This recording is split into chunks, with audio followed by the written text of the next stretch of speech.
Our first presentation is Crafting Public Ritual with keynote Vashti DuBois of the Colored Girls Museum. Vashti has held a number of leadership positions over her 30-year career, working primarily on issues impacting girls and women of color. Organizations where she has worked include the Free Library of Philadelphia, Treehouse Books, the Historic Church of the Advocate, Children's Art Carnival in New York City, Haymarket People's Fund in Boston, Congresso Girls Center, and the Leeway Foundation. Launched in 2015, the Colored Girls Museum honors the stories, experiences, and history of colored girls of the African diaspora. It is the first institution of its kind and offers visitors a multidisciplinary experience of memoir set in a residential space. I was fortunate to hear Vashti present in a series of object stories at the American Craft Council Conference in Philadelphia last October. She spoke about a seemingly ordinary object, presenting a handmade doll, and how such deeply personal objects are submitted to the museum by the colored girl herself because they are representative of a meaningful aspect of her personal story. The museum draws our attention to and gives import not only to these objects, but the stories and experiences of the individuals that own them, the collective impact of these histories. Vashti writes, Barbara Bullock, an internationally celebrated artist and educator based in Philadelphia, said of her practice, "I work with the paper until the paper forgets that it's paper." Her approach to creating reminds us that we are always shaping and crafting reality. It reminds us that craft is itself a complex communication system. Who defines craft? How does their definition determine its outcome or uses? How does our language limit or expand the potential and purpose of work that finds itself in this category? In this keynote, Crafting Public Ritual, I will invite us to imagine and reimagine the alchemy of craft, its politics, its poetry, and its purpose to all of us at a time like this. Vashti, thank you for being here with us today and starting this program.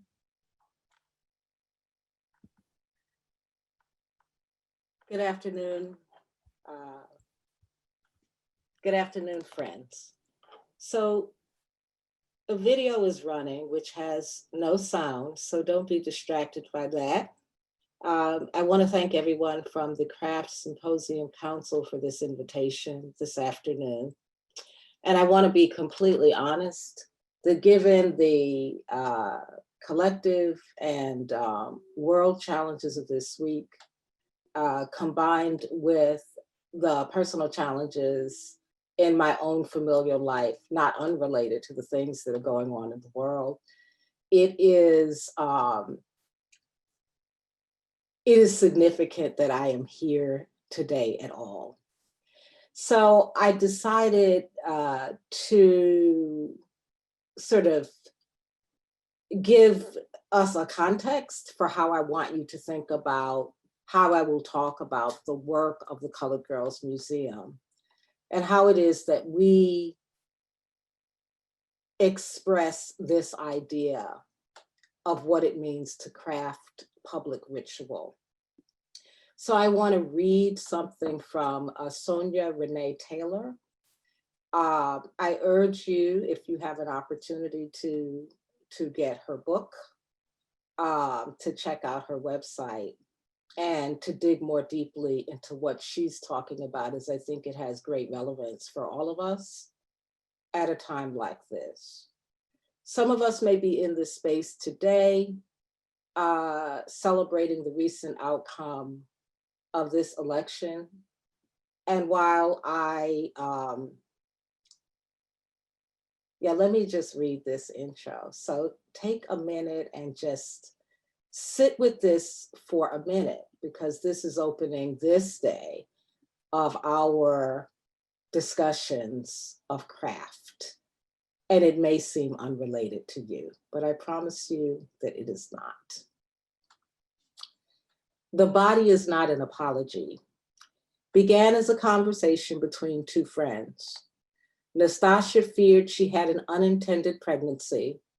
And when Sonia asked why Nastasia had chosen to have unprotected sex with a casual partner, Nastasia shared that her cerebral palsy made it difficult to be sexual, and thus she did not feel entitled to ask her sexual partner to use a condom.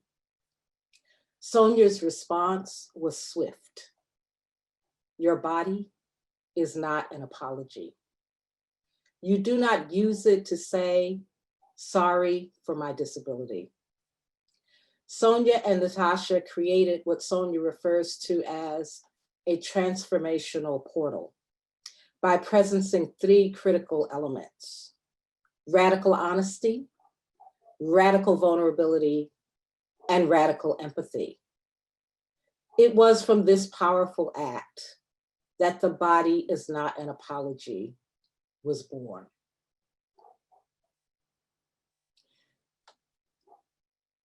It will be difficult to hold on to all of that, but as I talk a little about our work, what should not be difficult to hold on to as a phrase, as an idea, in this moment that we are all sitting in today, this idea that the body is not an apology. The Colored Girls Museum celebrated her 5th birthday, September 11th of this year. The Colored Girls Museum is in a 3-story Victorian house in Germantown, Philadelphia, a house that is still inhabited by me.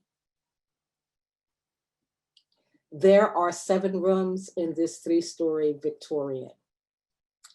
And when the Colored Girls Museum opened in 2015, the invitation to ordinary Black women and girls was to submit an object that was of significance to them into each of the rooms in this 3-story Victorian home, and then to invite 2 to 5 other ordinary Black women or girls to submit an object that was significant to them. In doing so, what we chose to do here at the Colored Girls Museum was to enter into a ritual of self-care and self-purpose. The Colored Girls Museum, so that you know, does not misunderstand the uses of the word colored. We understand its uses in this country, and we understand its uses in South Africa. And what I would like you to know is that what we think about when we name ourselves the Colored Girls Museum is we are thinking about all the ways in which Black women and girls are colored by everybody. How the world takes its Crayola crayon and it colors us too assertive, too loud, too needy, just colors us. And so this idea of creating a museum that celebrates the ordinary Black woman and girl is an idea that really sits inside of a very ordinary set of circumstances. That when we are, as individual people, seen and heard and held, we are able to move forward in the world in a really powerful way with our ordinary selves. And I and the Colored Girls Museum really believe that in order to make that a real possibility, ritual has to be at play, because ritual is always at play. When we do the thing that we do over and over and over again, we are bringing a kind of power and sacred purpose to all that we touch. As you see the images in front of you, what you see are images that have transitioned over time in the Colored Girls Museum. In our first show, the Colored Girls Museum opened for business. This museum disguised herself as a bed and breakfast, because were you to know that she were a colored girls museum. Our concern, our very real concern, was that someone might do her harm. But it would be okay for Black women and girls to position themselves as a place of hospice. So she presents to you as a bed and breakfast. In the second show for the Colored Girls Museum, we called ourselves in that show A Good Night's Sleep. And with A Good Night's Sleep, each of the rooms in the Colored Girls Museum became a different kind of sleep chamber. As we thought about and talked about the ways in which 400 years of sleeplessness was impacting the overall well-being and quality of life of Black women and girls. What are the specific consequences on the body of Black women and girls when you do not get a good night's sleep? And that good night's sleep is more than one night. It is 400 years. In turning each of these rooms into a sleep chamber, our intention was to provide the ordinary Black woman and girl visiting the Colored Girls Museum with multiple opportunities and options for how she might take something from what we offered to get and gain a good night's sleep, because we know that without a good night's sleep, you can't dream. Without a good night's sleep, you can't heal. Without a good night's sleep, you can't remember. Without a good night's sleep, you can't time travel. So a good night's sleep is essential. In our third year of the Colored Girls Museum, we became the Colored Girls Hospital. So each of the rooms in the Colored Girls Museum was named after a space that you might find in a hospital. Triage, the apothecary, the reception area, the pain management suite, the urgent care facility, the historic record. And in each of these rooms, what we asked our artists to do as part of the practice of the Colored Girls Museum, as part of the ritual of installation for the Colored Girls Museum, was to think about how each of these names provided an opportunity to give the colored girl the urgent care she needed before she needed it. So how is it that we think about and offer a pain management system before we're in critical pain? What do we already know about healing that's installed in the space in the museum that was then called the Apothecary? So what are all the ways in which we can care for Black women and girls? We can provide urgent care whenever we need it, for all the times that we need it. The next show that we did transformed this space, again, calling upon ordinary Black women and girls to take a room in this space and to think with us about this public health crisis. There are 76,000 Black women and girls currently missing in the United States of America. That is to say, we do not know whether they are dead or alive. We do not know whether they were run away, whether they ran away. We do not know whether they're victims of sex trafficking, domestic violence. We don't know. And most people don't know that 76,000 Black women and girls are actually missing. And so to have that conversation, but to also hold that painful knowledge, the Colored Girls Museum became an excavation site for that exhibition. Once again, calling upon ordinary Black women and girls to think with us and work with this space, to invite us to think, how is it that 76,000 bodies can go missing and there be no public outcry? And what we discover through the work that we do with that exhibition, through the entries by ordinary Black women and girls, because you don't have to be an incredible artist to come into the collective that is the Colored Girls Museum. You don't have to be an artist at all. what we ask is that what you enter into this space is an object that is significant to you as it relates to the story that we are talking about. Because what we understand is that it is the gathering of the objects and the artifacts that create what it is that we are up to at the Colored Girls Museum, which is safe space and sanctuary. And the last show for the Colored Girls Museum after In Search of the Colored Girl was actually our tribute, a psalm for Toni Morrison, our celebration of the late great word warrior Toni Morrison after her transition, where once again in this museum, we named rooms after one or two of Toni Morrison's books in order to celebrate her and also call for her blessings upon this institution. And part one of that show opened in 2019. But by 2020, we all understood that none of our cultural institutions were going to be able to open and receive visitors as we had been. And so that Toni Morrison exhibit will be leaving the Colored Girls Museum, but she sits here still. While in response to the moment that we're in right now, the Colored Girls Museum offers on our Instagram page a project called For a Time Like This.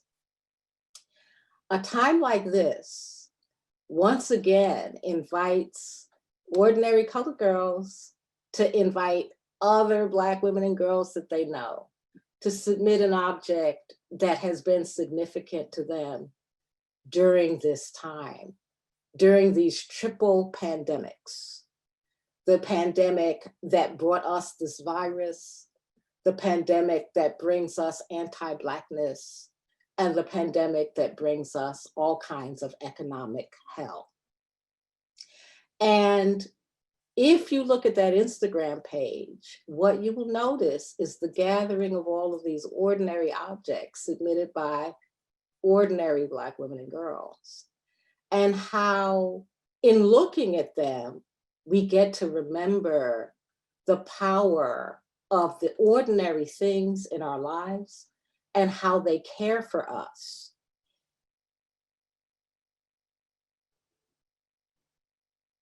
How they care for us personally, but also how they hold us in community together. One of the powerful things about this community grassroots museum is that she allows us not just to think about the power of ordinary people, the power of ordinary Black women and girls. And we focus on Black women and girls because Black women and girls are at the bottom of most things. And one of the advantages to being at the bottom of most things is that you have a different kind of vision. You also come to understand for yourself the power of your own ability to do your own storytelling. This possibility of not having to wait for someone else to say, your story is a story that must be told. And that, you know, many people will say, well, of what use is a Colored Girls Museum to me if I'm not a Black woman, if I'm not a Black girl? And one of the things that we know in this life is that in order to be universal, we have to be specific. And the more specific we are, the more we're able to see the connections that we have among and between each other. I really wanted to start this conversation, this opening of the Craft Council as I talk about crafting public ritual. I hope that you understand by what I've explained our shows are and the way that we do them, how we are always here at the museum crafting a ritual. That the doing and undoing of every single show that we have here at the museum is a way of making this museum responsive and responsible to the constituency that we say that we serve. We are, every time we take up a show, not just undoing the show that's been here before, but also undoing what it is that so many of us have come to know, not just about museum, but about the role of craft and what we call crafting in the healing of our communities. How when all of our work, all of the things that we hold sacred are in conversation with each other, how those conversations position us to create a new world. How at a time like this, it is challenging to talk about my privilege as a Black woman, because many people are accustomed to hearing this idea of privilege as it relates to white folks.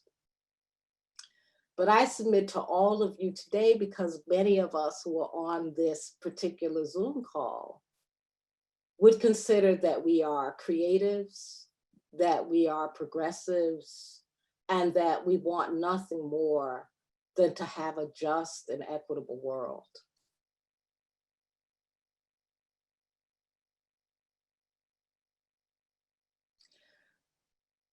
What I've been sitting with since Tuesday is, what is it that we're willing to give up in order to have that? How is it that we are willing to imagine, to like rethink our own understanding of ritual in our own lives, ritual as a strategy for being with one another? What are we willing to shift and to change? What are we willing to offer? How will we move forward now? Understanding, having to acknowledge that we are a country that is so deeply, deeply, deeply divided. How it is that there have been no winners today. How will we recover from this? And for those of us who consider that we are advocates, we are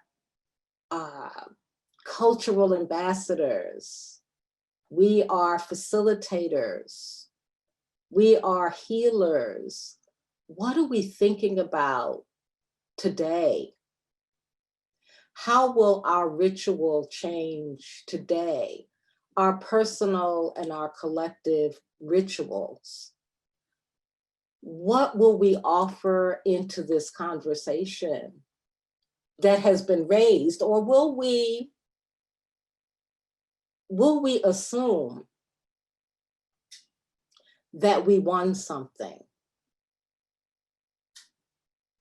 When I consider that maybe by March of 2021, the Colored Girls Museum will be able to once again reopen her doors. She will once again be able to invite a public in. How in creating this museum, we really are always arguing with this idea of that which is private, which has been made public, that which is public, which is now private. How as a country, our private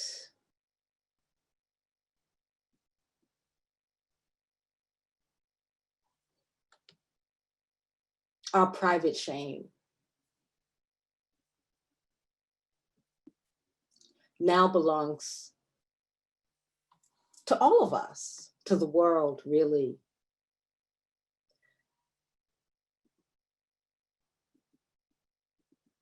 And from our corner of the world, your corner of the world, the Colored Girls Museum, this craft collective, what work can we do? Of what importance is it that we continue to do any of the things that are in front of us right now? Is our work essential? And if it is, how will we offer it into this scarred place that has opened up before us? I began talking about Sonia's work, about radical honesty, radical vulnerability, and radical empathy, because what I was prepared to talk about seemed so out of step with the moment that we're in right now and the feeling that I'm in today. And I suppose that what I'm hoping is, as we move forward to have these conversations about craft, you know, when I think of craft, I think of home. I think of all the ways in which all of us are always crafting and creating something, and how that ritual of crafting, whether we're crafting a painting or crafting a poem, imagining a building that we'll design or address, how the work of crafting is itself a ritual that has the potential to set us free or to keep us as we are and where we are. When I accepted this invitation, I was aware that I would be speaking, hopefully after we had learned who the new president of the United States would be. And when I realized the date, I almost took back my acceptance, because I realized how hard it would be for me, a Black woman, to be speaking into this space. I didn't want to let you off the hook by being the Black woman that you heard from, and I didn't want to let me off the hook.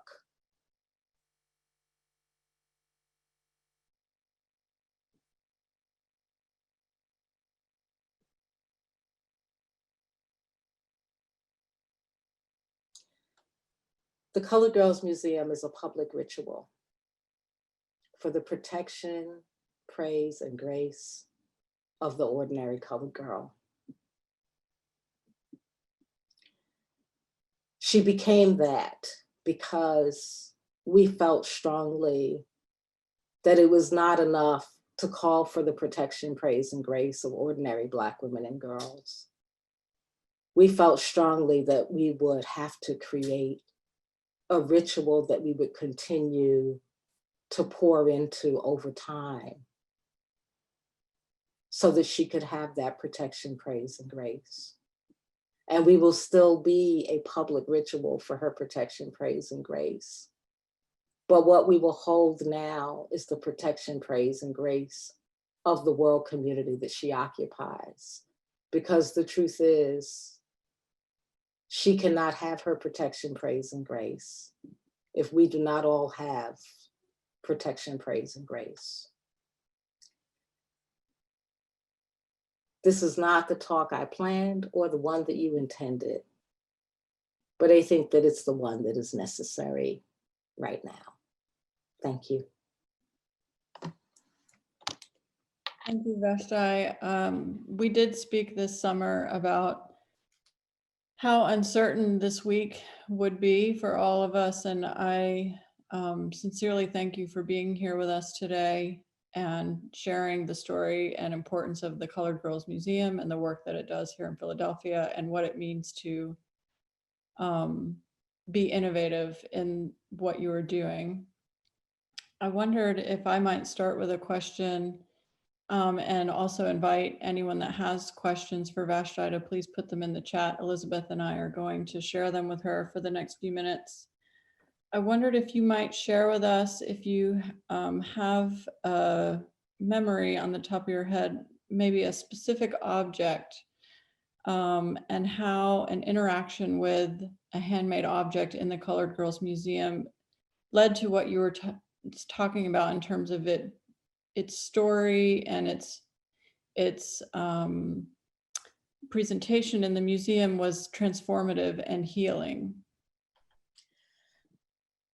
That's always a difficult question because I think that we all feel like, you know, everything here has, you know, just, you know, when you, I'm going to talk about two things. I'm going to talk about an ordinary doctor's bag that now sits in what was, when it was submitted to this museum for urgent care, the Colored Girls Museum's hospital. And, you know, at first glance, it's just a bag. But when you talk about how that bag came to be here, it was submitted by a Black woman. Her father was a physician. And he was a physician at a time when there weren't a whole lot of Black physicians. And he passed that bag on to his daughter, who was also a physician. And she was killed in a domestic violence dispute with her husband. And that bag has moved to different places in the museum over the last 4 years. You know, and people look at it, and typically because it's here now, we don't necessarily talk about some of the artifacts that have been with us for a while unless people call our attention to them. And because it's a bag, I think that one of the reasons people respond viscerally to it is that we can all think of things in our lives that seem ordinary to other people, but that are so weighted. And the other, you know, artifact artwork that I want to talk about that I have known of, it's here in the museum, but I remember when I met Michael Clements, who's the curator for the Colored Girls Museum, his tribute to the 4 girls who were killed in the 16th Street church bombing. And they are 4 vessels. It's an installation. They're 4 ceramic vessels, and there are 4 fans behind them as they appear as an installation piece. And because they're vessels, they actually come apart. The heads come off of each. And Michael talks about the importance of the vessel as a reminder that the body itself is a vessel. It's a container for important things, for memories and for stories. And the 4 girls sit at the entryway to the Colored Girls Museum. So when you come in to the first room, that's where the 4 girls are. And as we are a public ritual for protection, praise, and grace of ordinary colored girls, it's significant that they sit there. And when we talk about how it is that they've come to be here at the museum, yes, there's always a visceral reaction. It really does describe and define what we mean when we talk about being a public ritual for protection, praise, and grace. So thank you for that question. I think it's also so important, the history you're documenting through these objects that might otherwise not get shared publicly or so openly. The history is being documented, and also it's also activating space, because the Colored Girls Museum is in a 3-story Victorian twin that's 130 years old in Germantown and in a now rapidly gentrifying community. So it's also, again, really, I hope, reminding us that in the middle of this, you know, I'm an ordinary Black woman, this is an ordinary house, and in the middle of all of our ordinary stories is this portal, and is this vessel for remembrance, this vessel for you know, the telling of stories, this gateway to information and community in a way that we typically, you know, we do not think about the ordinary period. And we certainly don't necessarily think about ordinary Black women and girls and their conversations and contributions to the larger conversations of the world. I want to read from the chat that many are saying they're feeling the loss of the thunderous applause that would normally have followed your talk. And thank you for giving us such a powerful talk and being here with us during this time. I'll add something. Give you a minute, Layla, to look at the chat. I'll just say, first of all, I'm so grateful to you for your very powerful words today. And I give you a lot of credit for pivoting. You know, we all go into these, you know, when we plan these sorts of events, they're planned months in advance. We all knew the week that we'd be at. We had no idea how, well, I mean, we had different feelings or ideas of how we'd be feeling, but we had no idea how present or what our present mindset would be in this moment right now at this second, this afternoon. So I give you a lot of credit for shifting gears and speaking very much you would have spoken from your heart anyway, but it was so powerful, and I thank you for that. What I loved most was the way that you talk about the Colored Girls Museum as a living, breathing thing, an entity. You're referring to it as if it almost is a person that this house is. And I love that aspect of it breathing, it having a heartbeat and a pulse in a way that we all work in different institutions and in different centers. We think of them as living, breathing things, but not in the way you described. And that really moved me.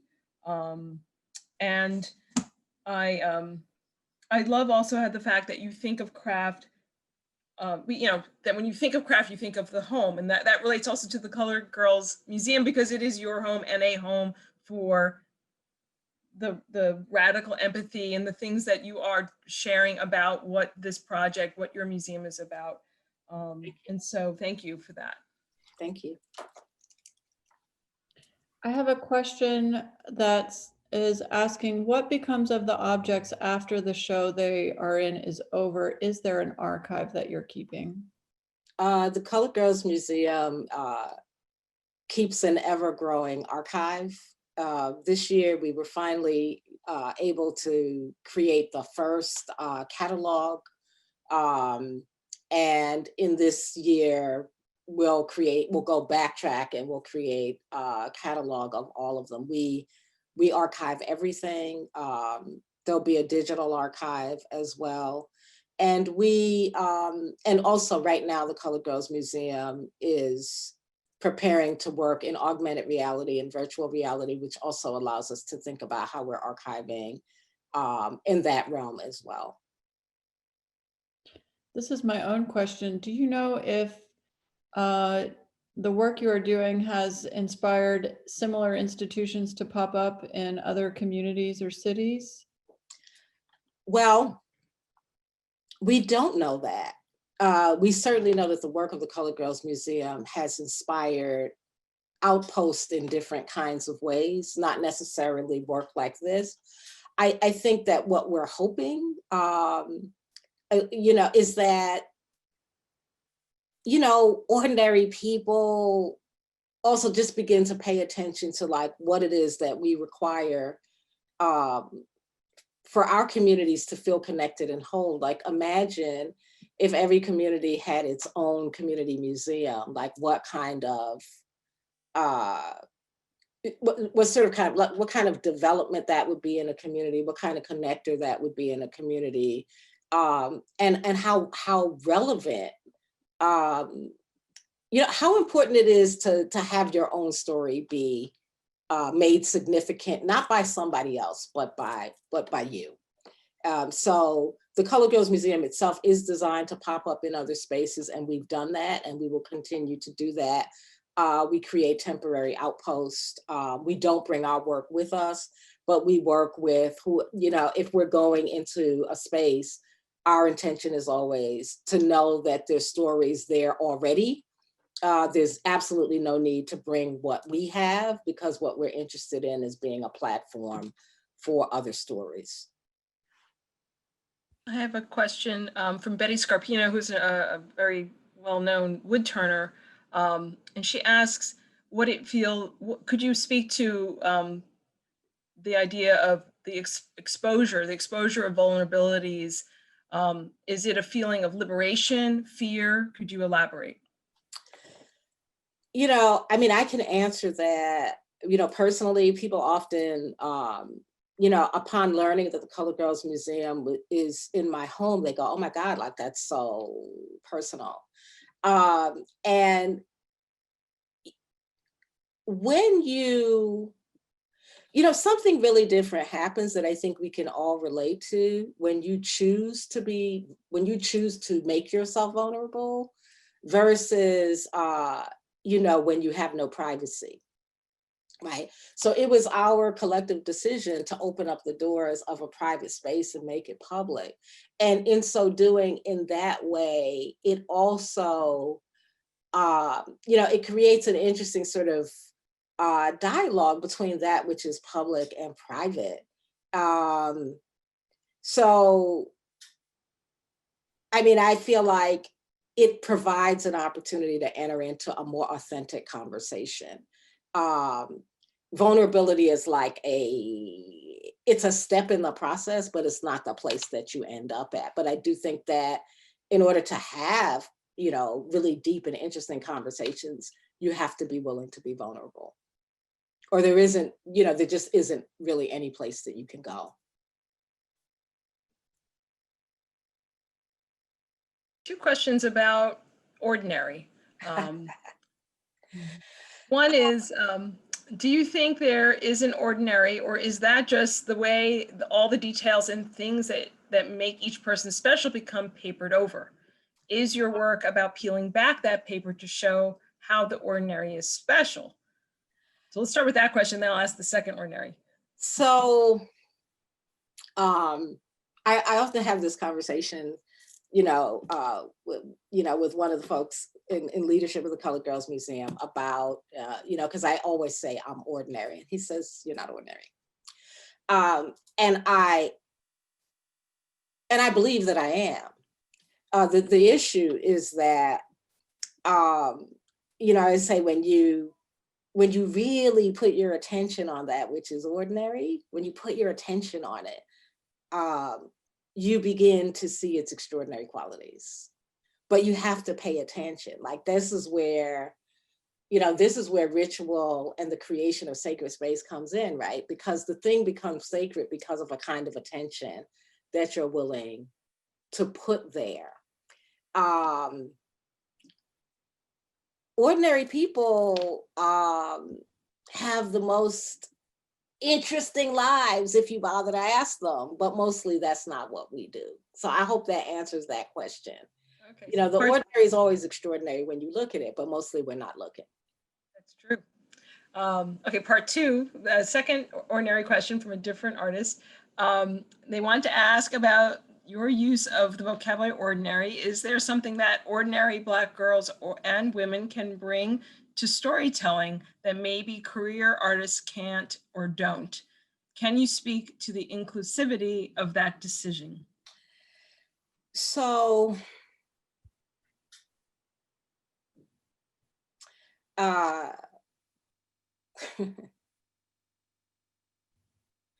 when you do something, again, I just want to call our attention to sort of how ritual consistently shows up in our lives, how we live, you know, how we talk to one another, and how anything that you do over and over again, even if it's not true, you make it real. Do you understand what I mean? Like anything you do over and over again, you make it real.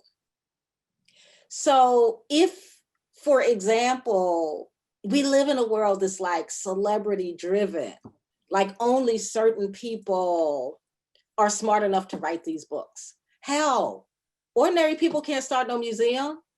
You need a degree.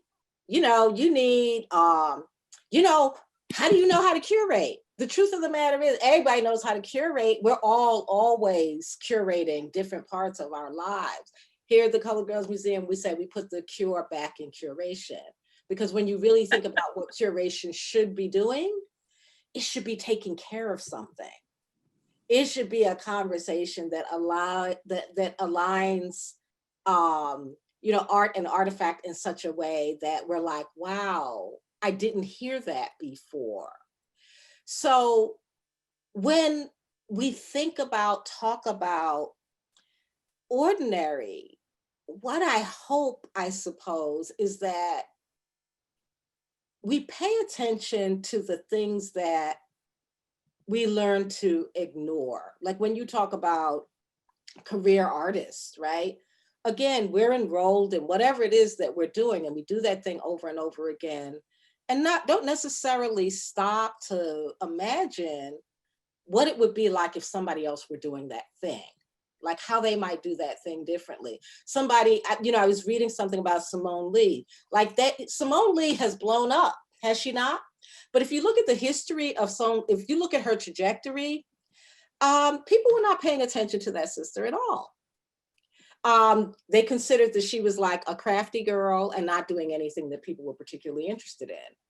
What that allowed Simone Lee to do was really to develop her voice and develop her craft for herself, to really dig into her own voice, to figure out what it was that she wanted to say, that she could share.